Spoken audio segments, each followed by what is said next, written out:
Have you ever noticed that just like alcohol or gambling, when we decide to quit using our phone, we feel so many withdrawal symptoms? And don't get me wrong, social media is a great thing if you know how to use it. But there are certain aspects of it which can lead us down a dangerous path if we don't pull back in time. And unfortunately, we've all become addicted to this at some point.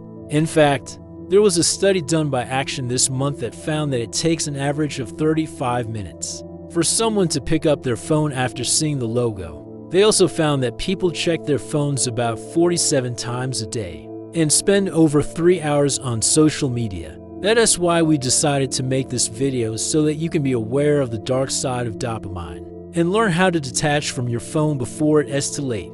So give this video a thumbs up and stay tuned until the end, because I'll be sharing with you some tips on how to do that.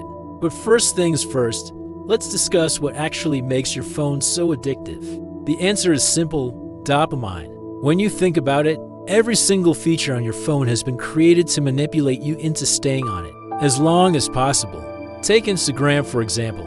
Whenever you log in, you see a newsfeed filled with pictures of beautiful girls and boys, fancy cars, dream vacations, luxurious houses, and so on. All these posts trigger a response in our brain because they play directly into our evolutionary instincts. We're programmed to desire beauty and youth because it means fertility. That's why when we see an attractive girl or boy, we feel the need to swipe right and start chatting with them. Same thing goes with the fancy cars, dream vacations, or luxurious houses. The more likes and comments these posts get, the more they reinforce our brain's belief that these things are valuable. And so we keep swiping, tapping, and scrolling endlessly because we feel like we might miss out on something important. But really, we're just being manipulated by a bunch of algorithms. The same thing happens when you open your email. There are notifications waiting for you, and each one triggers a burst of dopamine in your brain. These notifications have been designed to create a sense of urgency, so you feel like you must open them immediately. But really, most of them aren't even important or relevant. The only thing they're good for is making you feel anxious and stressed. Do you find yourself constantly checking your phone for notifications throughout the day without even realizing it? You're not alone. In fact, studies show that 98% of people between the ages of 18 and 40 check their phones while watching TV, eating, driving, and even during conversations. It's gotten so bad that we've had to create a term for it called nomophobia, which is the fear of missing out on something important because you don't have your phone with you. But the truth is that most of the time we're not missing out on anything important. We're just missing out on life itself. Because when we're constantly attached to our phones, we're not present in the real world. We're not connecting with other people, having meaningful conversations, or experiencing new things. We're just scrolling through a feed and tapping on random things. Imagine you're on a date with the person you've been wanting to meet for a while. You're finally getting to talk to them and get to know them better. But then suddenly your phone starts ringing and you can't help but check it. You apologize to the person you're with and go back to your phone. A few minutes later, it happens again. Before you know it, you've spent more time on your phone than you did actually getting to know this person. How would you feel if you were on the receiving end of this? Chances are you'd feel ignored, unimportant, and maybe even a little angry. And that is exactly how the person you rave with feels when you check your phone during your conversation. You may think that checking your phone quickly won't hurt, but the reality is that it sends a clear message: your phone is more important than they are. That's why we must learn how to detach from our phones before it's too late. If you want to break free from your phone addiction, here are a few tips that can help you take control of your life back.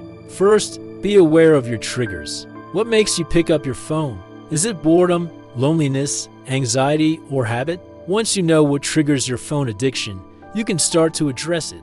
For example, if you're bored, find a new hobby or activity to fill your time. If you're lonely, reach out to a friend or family member. If you're anxious, practice some relaxation techniques such as deep breathing or meditation. Second, set boundaries for yourself. Decide when and where you will check your phone. For example, you could decide to check your phone only at certain times of the day or only in certain places. This way you won't be tempted to check it constantly throughout the day. And it also helps to turn off notifications so you won't be tempted to check your phone every time you hear a ding. And try to leave your phone out of sight when you're doing other activities. For example, put it in another room when you're watching TV or eating dinner. Third, find alternatives to your phone. There are plenty of other things you can do to fill your time.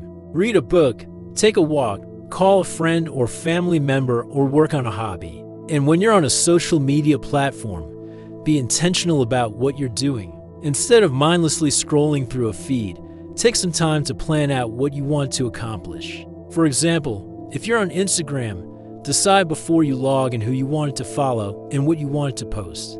This way you'll be less likely to get distracted and more likely to achieve your goals.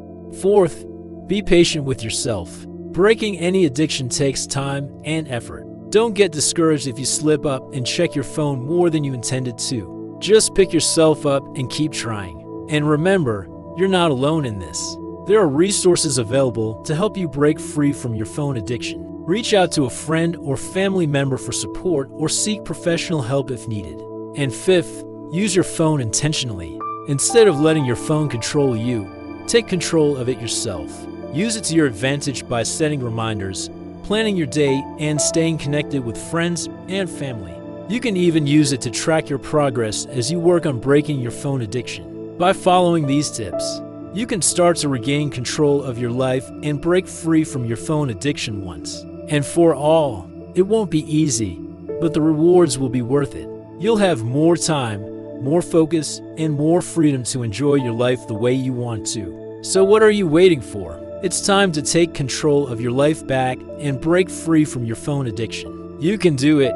Now I want to hear from you. Are you ready to put your phone down and live more in the present moment? Share your thoughts in the comments below. Also, if you found this video helpful, please share it with your friends and family so they can benefit from it too. Finally, don't forget to subscribe for more videos like this. Thanks for watching, and I'll see you in the next video.